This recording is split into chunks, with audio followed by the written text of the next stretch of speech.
Hello guys, welcome back to our channel with new video. Guys, first of all మన channel కి subscribe చేసుకున్న అందరికి big thanks. ఇంకా మీ support ఉంటే నేను ఇలానే మీకు యూస్ఫుల్ అయ్యే ఇన్ఫర్మేషన్ అయితే అందిస్తూ ఉంటాను. Once again thanks to every one who have subscribed our channel. So ఈ రోజు మనం రియల్మీ GT7 Pro ఫోన్ ని అన్బాక్స్ చేసి బాక్స్ లో ఉన్న కంటెంట్స్ తో పాటు ఫోన్ యొక్క కంప్లీట్ డీటెయిల్స్, నేను దీన్ని 2 days వాడాను కాబట్టి ఈ ఫోన్ నాకెలా అనిపించింది అనే రివ్యూ అయితే ఇస్తాను. సో దీని కాంపిటీటర్ అయిన IQ గానీ OnePlus 13 గానీ తీసుకోకుండా రియల్మీ ఎందుకు తీసుకున్నాను అనే నా పర్సనల్ ఒపీనియన్ అయితే చెప్తాను. First let's start with unboxing.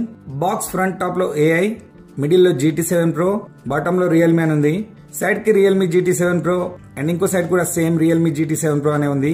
Box top లో మోడల్ నంబర్, ప్రైస్ తో పాటు మ్యానుఫ్యాక్చరింగ్ అండ్ మార్కెటింగ్ డీటెయిల్స్ ఉన్నాయి. బాటమ్ లో model number and variant mention చేసింది. ఇంకా బ్యాక్ సైడ్ ఫోన్ కి సంబంధించిన కొన్ని హార్డ్వేర్ స్పెసిఫికేషన్స్ ఉన్నాయి. ఇవన్నీ మనం వీడియోలో క్లియర్ గా చూద్దాం. Let's open the box.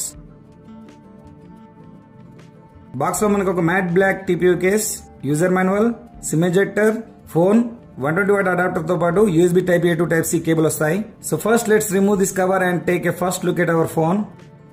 Phone in hand feel అయితే సూపర్ గైస్. ఫోన్ యొక్క హార్డ్వేర్ ఓవర్వ్యూ చూస్తే ఫ్రంట్ లో మనకి 6.78 1.5K LTPO AMOLED డిస్ప్లే కనబడుతుంది. ఈ display Dolby vision, HDR10 support, 120Hz screen refresh rate and Corning Gorilla Glass 7i protection తో వస్తుంది. Display యొక్క నార్మల్ బ్రైట్నెస్ వచ్చేసి 1000 nits అండ్ పీక్ బ్రైట్నెస్ వచ్చేసి 6500 nits అన్నమాట. డే టైం మీకు విజిబిలిటీ డైరెక్ట్ సన్ లైట్ లో కూడా క్లియర్ గా ఉంటుంది అండ్ నార్మల్ గా డిస్ప్లే క్లారిటీ కూడా చాలా బాగుంది. ఇది ఆప్టికల్ ఫింగర్ ప్రింట్ సెన్సార్ అయితే కాదు, అల్ట్రాసోనిక్ ఫింగర్ ప్రింట్ సెన్సార్ అన్నమాట. అంటే త్రూ సౌండ్ ద్వారా అన్లాక్ అవుతుంది. బట్ స్టిల్ నాకైతే ఏం డిఫరెన్స్ అయితే అనిపించలేదు, ఫాస్ట్ గానే ఉంది. డిస్ప్లే మిడిల్ లో మనకి 16 MP selfie camera with 25mm wide and f2.5 aperture తో కనబడుతుంది. డిస్ప్లే వచ్చేసి క్వాడ్ కోర్ డిస్ప్లే అన్నమాట. అంటే కంప్లీట్ గా కర్వ్డ్ కాదు, జస్ట్ కార్నర్స్ లో కర్వ్ ఉంటుంది. చేతిలో పట్టుకున్నప్పుడు మంచి ఇన్ హ్యాండ్ ఫీల్ అయితే ఉంటుంది. మిడిల్ లో బాడీ వచ్చేసి అల్యూమినియం తో వస్తుంది. ఫోన్ యొక్క రైట్ సైడ్ చూసుకుంటే టాప్ లో మనకి volume up and down buttons, క్రింద పవర్ బటన్ అయితే కనబడుతున్నాయి. ఫోన్ యొక్క లెఫ్ట్ సైడ్ అయితే ఏముండవు. టాప్ లో ఐఆర్ బ్లాస్టర్ ఇంకా సెకండరీ స్పీకర్ అయితే ఉన్నాయి. బటన్ లో చూస్తే primary speaker, Type C charging port, mic with noise cancellation and SIM card tray అయితే కనబడుతున్నాయి. అందరికీ తెలిసిందే ఫ్లాగ్షిప్ లెవెల్ ఫోన్ లో మైక్రో SD ఆప్షన్ అయితే ఉండదు. సో 2 నానో సిమ్స్ వేసుకునే చాయిస్ మాత్రమే ఉంటుంది. ఫోన్ యొక్క బ్యాక్ సైడ్ వచ్చేసి పండా గ్లాస్ ప్రొటెక్షన్ తో వస్తుంది. బ్యాక్ సైడ్ ఇక్కడ చూస్తే మనకి ట్రిపుల్ కెమెరా సెటప్ అయితే కనబడుతుంది. ఇందులో 50 MP main camera with 24mm wide and f1.8 aperture తో ఉంటే ఇంకో కెమెరా వచ్చేసి 50 MP telephoto lens with 73mm wide f2.7 aperture and 3x optical Zoom తో, ఇంకా 8 MP ultra wide lens with 16mm wide 112° ultra wide and f2.2 aperture తో వస్తుంది. Phone wait వచ్చేసి 222 grams ఉంటుందని మెన్షన్ చేశారు, కానీ నేను చెక్ చేసినప్పుడు అయితే 220 grams మాత్రమే ఉంది. సో ఇది ఫోన్ యొక్క ఫిజికల్ ఓవర్వ్యూ అన్నమాట. ఇప్పుడు సార్ ఫోన్ ని సెటప్ చేసి సాఫ్ట్వేర్ ఓవర్వ్యూ అండ్ ఇంకా స్పెసిఫికేషన్స్ చూద్దాం. సో ఇది టోటల్ గా 20 4G బ్యాండ్స్ ఇంకా 14 5G బ్యాండ్స్ కి సపోర్ట్ చేస్తుంది. వైఫై బ్యాండ్స్ విషయానికి వస్తే ఇది dual band both 2.4 and 5 GHz wifi bands ని సపోర్ట్ చేస్తుంది.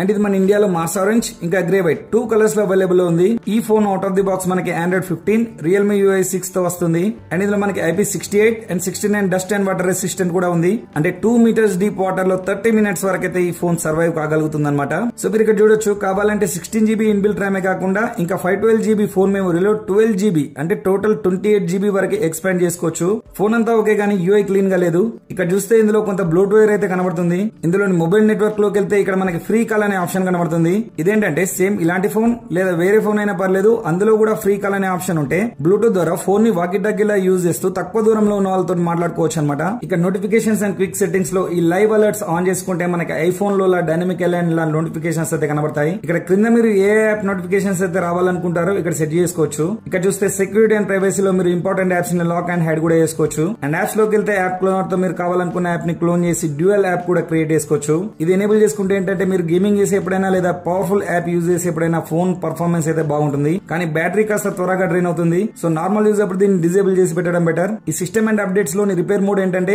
ఇప్పుడు మీ ఫోన్ రిపేరింగ్ చేసినప్పుడు టెక్నీషియన్ టెస్ట్ చేయాలని మీ పాస్వర్డ్ లేదా ప్యాటర్న్ చెప్పమంటే అందులో మీ personal data like bank details ఇంకా UPI డీటెయిల్స్ లేదా వాట్సాప్ మెసేజెస్ ఏవైనా మీ ఇంపార్టెంట్ డేటా ఉంటుంది. సో మీరు పాస్వర్డ్ చెప్పడానికి ఆలోచిస్తూ ఉంటారు. సో ఈ రిపేర్ మోడ్ ఆన్ చేస్తే ఏంటంటే వాళ్ళు మీ పర్సనల్ డేటా లైక్ మెసేజెస్ లాంటివి యాక్సెస్ చేయలేరు అనమాట. సో మీ డేటా ప్రైవసీ కోసం ఈ రిపేర్ మోడ్ అయితే హెల్ప్ అవుతుంది. అండ్ ఈ ఫోన్ వచ్చేసి గూగుల్ డైలర్ తో వస్తుంది. మీరు అవతల వాళ్ళకి తెలియకుండా కాల్ రికార్డింగ్ చేయాలంటే ప్లే స్టోర్ లోకి వెళ్ళి ఓ డైలర్ ని ఇన్స్టాల్ చేసుకుని ఇక్కడ యాప్స్ లోని డిఫాల్ట్ యాప్స్ లో డిఫాల్ట్ ఫోన్ యాప్ ఉన్న దగ్గర గూగుల్ డైలర్ బదులు ఓ డైలర్ సెలెక్ట్ చేసుకోవాలి. గైస్, పర్ఫార్మెన్స్ విషయానికి వస్తే ఇది 2024 నవంబర్ లోనే స్నాప్డ్రాగన్ 8 Elite ప్రాసెసర్ తో రిలీజ్ అయిన ఫస్ట్ ఫోన్. దీని తర్వాతే IQ13, OnePlus 13 ఇంకా Samsung S25 సిరీస్ రిలీజ్ అయింది. సో ఇది UFS 4.0 ఫాస్ట్ స్టోరేజ్ తో వస్తుంది.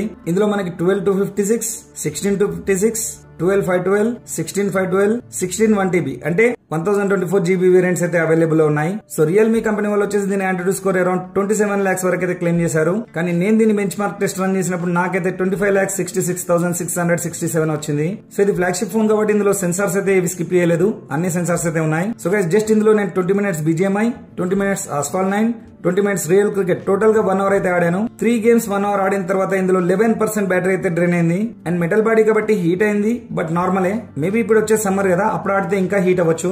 గేమింగ్ మోడ్ లో ఇక్కడ లెఫ్ట్ స్వైప్ వేస్తే ఇందులో స్క్రీన్ షాట్ అని, స్క్రీన్ రికార్డింగ్ అని, వాయిస్ చేంజర్ అని చాలా ఆప్షన్స్ అయితే ఉంటాయి. అండ్ ఈ ఫోన్ వచ్చేసి BGMI graphics smooth and extreme plus వరకు సపోర్ట్ ఇస్తుంది. అండ్ DRM ఇన్ఫో లో చూస్తే మనకి ఫోన్ కి L1 సపోర్ట్ ఉందని తెలుస్తుంది. సో మీరు OTT కంటెంట్ ని HD లో చూడొచ్చు. అండ్ సౌండ్ విషయానికి వస్తే ఇది స్టీరియో స్పీకర్స్ తో వస్తుంది. సౌండ్ అయితే లౌడ్ గానే ఉంది, నాకైతే చాలా అనిపించింది. For me it's enough, I'm satisfied.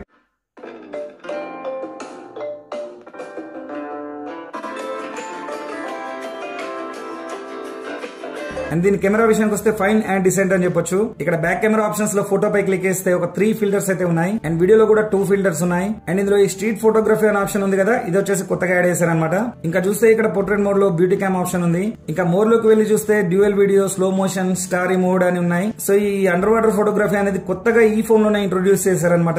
Under water mode select చేసుకోగానే వాల్యూమ్ అప్ డౌన్ ఇంకా పవర్ బటన్స్ అయితే కెమెరాకి కంట్రోల్స్ లా మారిపోతాయి. ఎందుకంటే మనం నీళ్ళలో ఉన్నప్పుడు ఫోన్ టచ్ వర్క్ చేయొచ్చు, చేయకపోవచ్చు. మళ్ళీ ఈ పవర్ బటన్ ఇలా 3 seconds హోల్డ్ చేసి పట్టుకుంటే అండర్ వాటర్ మోడ్ అనేది ఎగ్జిట్ అవుతుంది.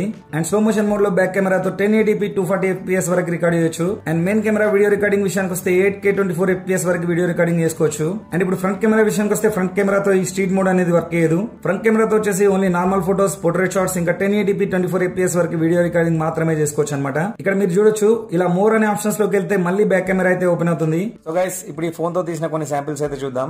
ఇది front camera normal shot and ఇది front camera portrait. Front camera portrait అయితే నాకు నచ్చలేదు గైస్, ఎందుకంటే ట్రై చేయగా బ్యాక్గ్రౌండ్ అయితే బ్లర్ అవుతుంది. అది కాకుండా మీరు ఇక్కడ చూడొచ్చు, నార్మల్ ఇమేజ్ బాగుంది కానీ పోర్ట్రేట్ షాట్ లో ఇమేజ్ వామ్ గా వచ్చింది. అండ్ బ్యాక్గ్రౌండ్ బ్లర్నెస్ కూడా నేచురల్ గా లేదు, ఏదో ఎడిటింగ్ లో బ్లర్ చేస్తే ఎలా ఉంటుందో అలా ఉంది. గైస్ ఇది ఫ్రంట్ కెమెరా 1080p 24fps లో వీడియో రికార్డ్ చేస్తున్నాను. చూడొచ్చు క్లారిటీ ఎలా ఉందో. మూవ్ అవుతున్నాను, స్టెబిలిటీ చెక్ చేయండి. సో ఇది బ్యాక్ కెమెరా నార్మల్ షాట్, ఇది బ్యాక్ కెమెరా పోర్ట్రేట్. సో ఇందులో వచ్చేసి బ్లర్ ఎఫెక్ట్ అయితే నేచురల్ గా ఉంది గైస్. ఇది స్ట్రీట్ మోడ్ లో 144mm తో తీసిన ఫోటో, ఇది 73mm, ఇది 49, ఇది 24, ఇది 16mm తో తీసిన పిక్. గైస్ ఇది బ్యాక్ కెమెరాతో 1x, 50x, 100x and 120x Zoom తో తీసిన శాంపిల్స్. మీరు ఇక్కడ చూడొచ్చు 100x లోనైతే కాస్త డీటెయిల్స్ అయితే ఎక్స్ట్రాగా చూపిస్తుంది. అండ్ ఇక 120x తో డీటెయిల్స్ అయితే ఇంకా క్లారిటీ లేదు, డీటెయిల్స్ అయితే మిస్ అవుతున్నాయి. ఏదో మనమే పెన్సిల్ తో లైన్స్ డ్రా చేసినట్టున్నాయి. సో మనం జూమ్ చేసినప్పుడు ఇమేజ్ ప్రాసెసింగ్ అయితే బాగలేదు గైస్. ఇది నైట్ మోడ్ ఆఫ్ ఆన్ చేసి తీసిన ఫోటోస్. అసలు నైట్ మోడ్ ఆన్ ఆఫ్ కి డిఫరెన్స్ లేదు గైస్.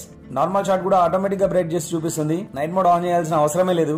ఇది స్టారీ మోడ్ లో తీసిన ఫోటో, అంటే కొన్ని ఫోన్స్ లో ఆస్ట్రో మోడ్ అని ఉంటుంది కదా, అదే ఇందులో స్టారీ మోడ్ అని ఉంది. గైస్ ఇది బ్యాక్ కెమెరాతో 8K 24fps లో తీసిన వీడియో. చూడొచ్చు క్లారిటీ ఎలా ఉంది అండ్ మూవ్ అవుతున్నాను, స్టెబిలిటీ ఎలా ఉందో చూడండి. గైస్ అండర్ వాటర్ మోడ్ అయితే ట్రై చేయలేదు. సో ఛార్జింగ్ విషయానికి వస్తే ఈ ఫోన్ నేను ఎగ్జాక్ట్లీ 10:21 కి 1% ఉన్నప్పుడు ఛార్జింగ్ స్టార్ట్ చేస్తే 10:51 కి 100% అయింది. అంటే 1% to 100% ఛార్జింగ్ అవడానికి 30 minutes టైం తీసుకుందనమాట. ఓవరాల్ గా నాకు ఈ ఫోన్ నెగటివ్ అంటే మాత్రం ఫోన్ ని ఫస్ట్ నేను ఆన్ చేసినప్పుడు ఉన్న బ్లోట్ వేర్ ఒక్కటే నాకు నెగటివ్ అనిపించింది. సో IQ13 లేదా OnePlus 13 కాకుండా నేను ఈ ఫోన్ ని మాత్రమే ప్రిఫర్ చేయడానికి కారణం ఏంటంటే, ఫస్ట్ నాకు Snapdragon 8 Elite ప్రాసెసర్ ఫోన్ కావాలి.